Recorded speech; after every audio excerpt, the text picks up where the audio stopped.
Bonsoir à tous. Aujourd'hui, nous allons parler d'un sujet qui est d'une question plutôt, comment trouver le job qui va me correspondre et qui va me plaire sur le long terme, ou bien est-ce que c'est utopique et en fait on finit toujours pour s'en lasser. Donc, cette question vient de quelqu'un, d'un ingénieur en Belgique qui a voulu, enfin, il a toujours été intéressé par la nature, par les randonnées, et cetera, et qui m'a dit avoir enchaîné plusieurs jobs, vraiment plusieurs, avoir fait plusieurs types de reconversions. euh, Afin de pouvoir s'épanouir, et il trouvait qu'à chaque fois, il s'enlaçait d'une certaine manière. Et du coup, il posait la question, OK, si j'ai fait par exemple un bilan de compétences ou un certain travail comme ça pour trouver le métier qui me correspond, comment être sûr que ça va me plaire et que je ne vais pas encore une fois retomber dans un job qui ne va pas me plaire sur le long terme? Donc, oui, il existe une méthodologie pour trouver le job qui te correspond le mieux à un instant T. Maintenant, il est fort probable que ce job, il évolue et ce n'est pas un problème. Plutôt que adapter ta vie à un job pour que ce job soit le même pendant 10, 20, 30 ou 40 années, je trouve que c'est intéressant de se poser la question comment sa vie professionnelle peut aussi s'adapter à sa vie personnelle. Et donc, oui, il y a des méthodologies pour trouver le job qui nous correspond. Hem, Beaucoup d'entre vous peut-être que ne me connaissent pas, donc je suis Lucero Martinez.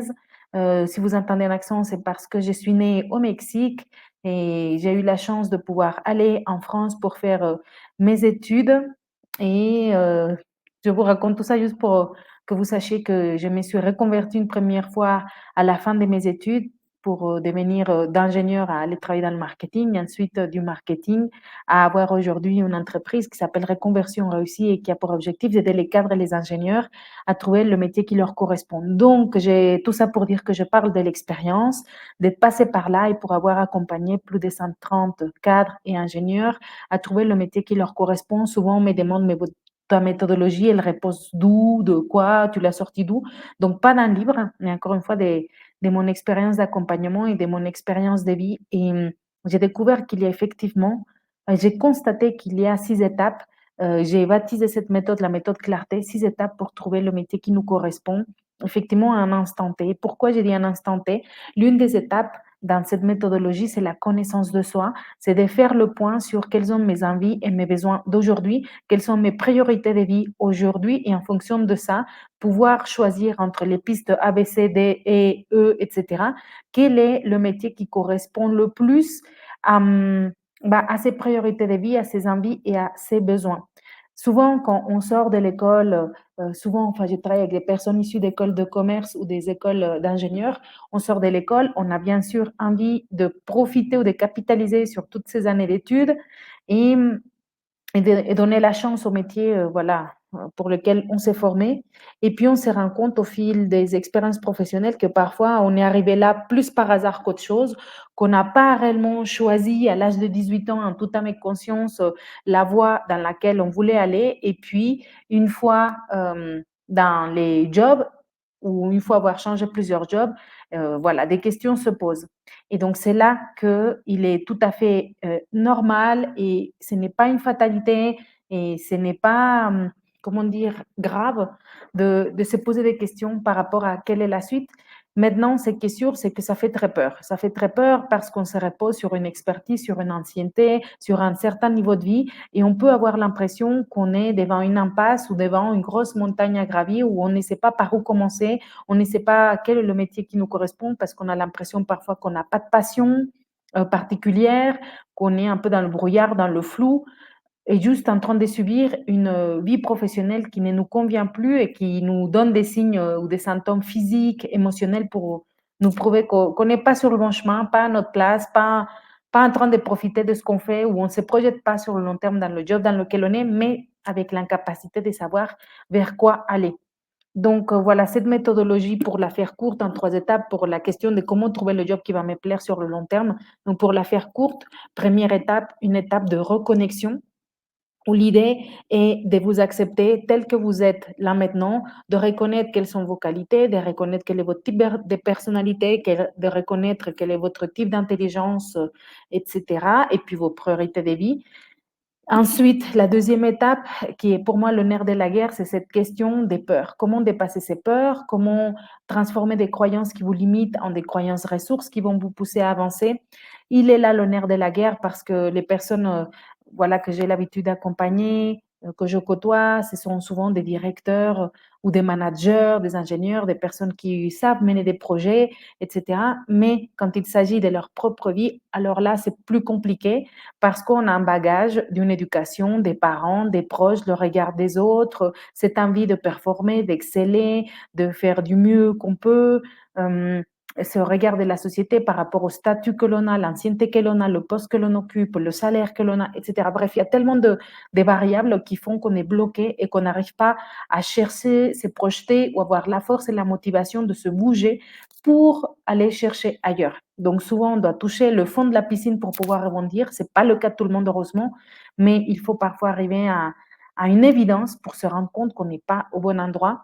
Donc voilà pourquoi cette deuxième étape, c'est le nerf de la guerre. Et puis la troisième étape, c'est le plan d'action. Une fois qu'on sait vers où on va et pourquoi on y va, c'est beaucoup plus simple de savoir comment. Donc voilà les grosses étapes. Si vous avez envie d'en savoir plus, je vous mettrai j'ai déjà mis dans les commentaires un lien pour qu'on puisse échanger pendant 15 minutes ensemble, que vous me partagez quelle est votre situation professionnelle actuelle et pouvoir tout simplement diagnostiquer la situation et vous aiguiller vers la meilleure solution possible pour vous. Et voilà comment trouver le métier qui va vous plaire sur le long terme. Donc, parce qu'il va beaucoup plus correspondre, encore une fois, à vos priorités de vie, vous allez pouvoir vous projeter, etc. Maintenant, est-ce qu'il va être pérenne? Est-ce que jusqu'à la fin de vos jours, vous allez le faire? Peut-être que oui, peut-être que non. Et à la limite, on s'en fout. Ce que les personnes qui font mon programme viennent chercher, c'est cette clarté-là de savoir quel est le métier qui va leur correspondre. Et c'est la pointe de l'iceberg. Oui, c'est ce qu'ils vont trouver à la fin, un métier, un plan d'action, et tout va être clair. Mais pour moi, les vraies pépites, les vrais apprentissages et la vraie transformation se passent en dessous de cette pointe de l'iceberg, qui est d'une part cette notion d'estime de soi, de prendre soin de soi, de ses envies, de ses besoins, d'apprendre à les satisfaire par soi-même, apprendre qu'on n'est pas une plante et qu'on a la capacité de bouger si l'endroit dans lequel on est ne nous correspond plus.